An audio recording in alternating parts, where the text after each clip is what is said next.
Rakyat banyak yang kelaparan, nyampe ke baku pukul, pemimpinnya malah ngurus negara lain. Dari pusat nyampe ke bawah-bawah bobrok semua. Menteri Hampigai mana nih? Dinas sosial kemana nih? Kalau nyawa sudah hilang karena kelaparan, siapa yang harus tanggung jawab? Tapi di sisi lain, miris. Ada program 1,2 triliun yang keluar setiap harinya hanya untuk makan. Apalagi ada proyek korupsi baru. Program Kopdes Merah Putih sama program Genteng. Di sisi lain, ada wanita menjadi korban pencurian, tapi dia malah dijadikan tersangka dan didenda 1 miliar rupiah. Tapi ada juga ABK kapal yang baru kerja 3 hari. Alhamdulillahnya dia tidak jadi dihukum mati ya. Tapi miris dia malah masih kena hukuman 5 tahun penjara. Jadi kita bisa nilai ya betapa bobroknya hukum di negara ini. Negara yang sistem hukum sama keamanannya masih hancur, tapi tidak ada perbaikan sama sekali. Elitnya malah sibuk ngurus perut masing-masing. Di sisi lain juga ada rakyat yang disuruh kerja mati-matian, tapi hasil THR-nya masih tetap kena pajak. Kalian bayangin, pegawai swasta masih kena pajak THR, yang padahal dia udah diperas mati-matian dari pajak bulanan. Rakyat disuruh waras di negeri yang sakit jiwa. Bayangin, puluhan tahun kita merdeka, dan perang dunia ketiga aja belum, tapi BBM kita hanya cukup untuk 20 hari. Ngapain aja selama ini? Malah sibuk ngurusin yang katanya jadi juru damai agar stok BBM kita aman, tapi nyatanya mana? Ngapain lo baru ribut sekarang? Baru bertindak? Harusnya kemarin-kemarin, harusnya dari dulu. Rakyat udah banyak yang teriak dan suara. Presidennya malah dengerin laporan yang manis-manisnya doang.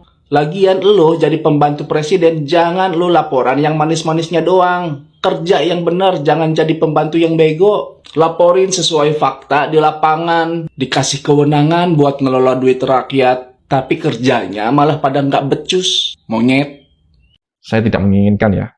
Tetapi tsunami bagi institusi Polri ini bisa terjadi dan hantamannya akan lebih keras karena masyarakat yang merasa dikecewakan dengan tingkah laku Polri. Polri ini pun juga harus dijauhkan dari DPR.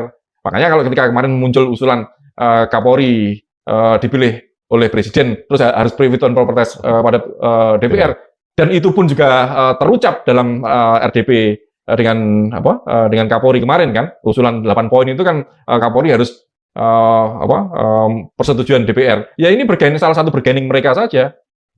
Kasihan Kapolri harus tarik politik. Makanya harus ada pembatasan di situ. Batasan terkait dengan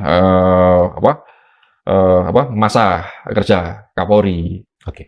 Itu penting sekali karena jangan sampai memilih Kapolri itu juga dijadikan alat kepentingan kekuasaan. Kapolri masih 1 tahun melakukan kegiatan, masih konsolidasi lah 1 tahun itu misalnya. Kemudian masih dak-dikduk. Nanti presiden diganti sama presiden. Itu kan juga nggak adil juga gitu loh. Harus ada batasan jabatan, masa jabatan itu penting gitu loh. Tapi terlalu panjang itu juga tidak bagus. Karena akan semakin menumpuk kekuasaan pada seseorang. Gitu. Pas segitu udah kelamaan nih, Mas Bambang? 5 tahun, waktu yang lebih 5 tahun kan, 5 tahun 2 bulan ini. Ya waktu yang sudah lama lah. Dan di internal juga tidak bagus. Karena perlu regenerasi lah. Polri perlu refreshing lah, penyegaran lah seperti itu. Yeah. Sudah cukup lah seperti itu. Apalagi Pak Sigit banyak melewati angkatan sebelumnya. Kalau saya melihat untuk ke depan ini harus ada batasan-batasan seperti itu. Oke lah, Pak Sigit ini adalah sudah berjalan. Oke lah. Tapi ke depan ini harus ada aturan-aturan seperti itu dan itu harus diwujudkan dalam undang-undang. Cuma problemnya apakah undang-undang nanti sesuai dengan harapan masyarakat? Kalau DPR-nya masih seperti ini. Gitu kan? Oke. Menurut Mas Bambang, polisi seperti sekarang ini di bawah presiden atau ada opsi lain? Ya, kalau kita belajar dari sistem di negara lain ya, memang ada banyak sistem itu yang terkait dengan kepolisian itu. Ada yang di bawah presiden, ada yang ada yang di bawah kementerian seperti itu. Di bawah presiden mungkin tidak ada ya, hanya Indonesia saja, sorry. Tapi di bawah perdana menteri, kayak di Jepang. Di bawah pengusaha ada nggak, Mas? itu yang jadi problem.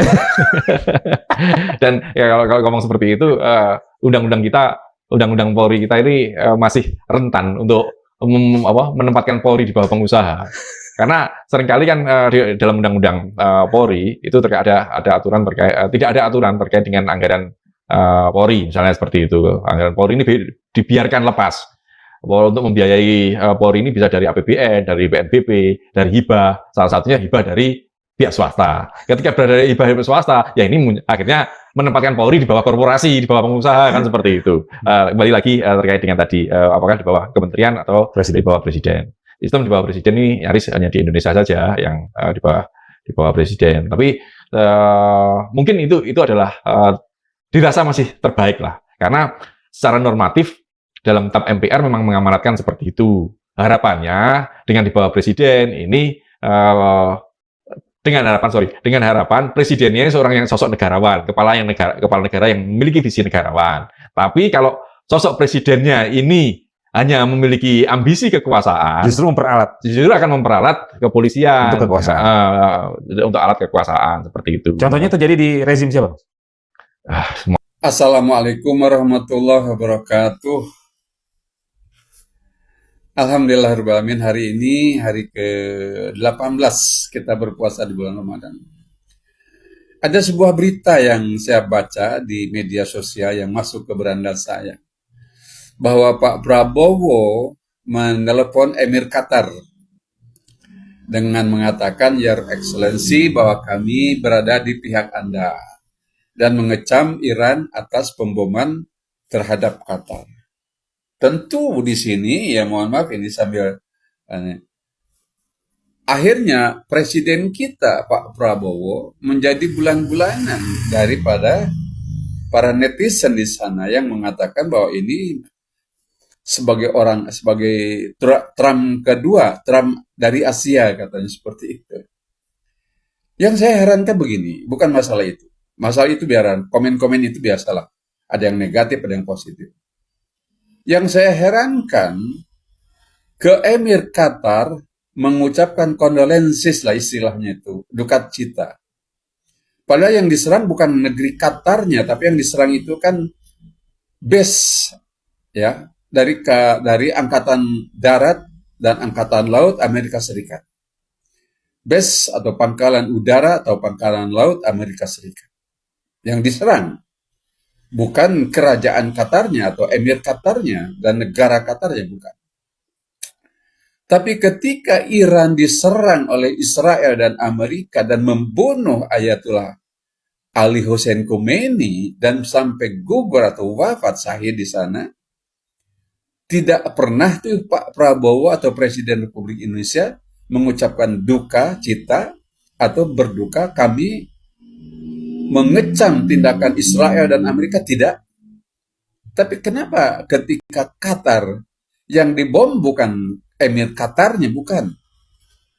Yang dibom itu adalah pangkalan atau base dari Amerika Serikat. Naval Angkatan Laut Amerika Serikat dan Angkatan Udara Amerika Serikat.